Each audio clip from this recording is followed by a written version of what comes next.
ശിവപ്രസാദം ജ്യോതിഷത്തിലേക്ക് എല്ലാവർക്കും സ്വാഗതം. ഇന്ന് നമ്മളിവിടെ പറയാൻ പോകുന്ന മെയിനായിട്ടുള്ള വിഷയം എന്ന് വെച്ചാൽ കുടുംബ ഐശ്വര്യം. അതായത് ചില നാളുകാർ, അതായത് ചില കുഞ്ഞുങ്ങൾ നമ്മുടെ വീട്ടിൽ പിറക്കുന്നതിലൂടെ നമുക്ക് പെട്ടെന്ന് തന്നെ ഐശ്വര്യങ്ങൾ അച്ഛനും അമ്മയ്ക്കും ഒക്കെ ഉണ്ടാകുന്നതായിട്ട് നമ്മൾ പറയപ്പെടുന്നത്.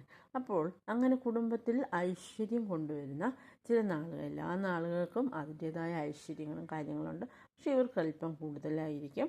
ഈ നാളുകാരായ കുഞ്ഞുങ്ങൾ നമ്മുടെ വീട്ടിൽ ജനിക്കുകയാണെന്നുണ്ടെങ്കിൽ നമുക്ക് സർവ്വ ഐശ്വര്യങ്ങളാണ് ഫലം. അപ്പോൾ ആ നാളുകാരാരൊക്കെയാണെന്നാണ് ഇന്നത്തെ വീഡിയോയിൽ പറയുന്നത്. അപ്പോൾ അതിനായിട്ട് നമ്മളിവിടെ പറയാൻ പോകുന്നത് തിരുവോണം, അവിട്ടം, മകം, ആയില്യം, മകയിരം, പുണർദം, അശ്വതി, ഇത്രയും നക്ഷത്രങ്ങളാണ് വീട്ടിൽ ഐശ്വര്യം കൊണ്ടുവരുന്ന നക്ഷത്രങ്ങൾ എന്ന് പറയുന്നത്. അത് ആൺകുട്ടിയായാലും പെൺകുട്ടിയായാലും വളരെയധികം സൗഭാഗ്യങ്ങളായിരിക്കും ഈ നക്ഷത്രക്കാർ കൊണ്ടുവരിക. അപ്പോൾ ഇത് 7 നക്ഷത്രങ്ങളുണ്ട്. ഈ 7 നക്ഷത്രക്കാർക്ക് ജനിക്കുന്നതിലൂടെ നമ്മുടെ വീട്ടിൽ സർവ്വ സൗഭാഗ്യങ്ങൾ വരുന്നതായിരിക്കും.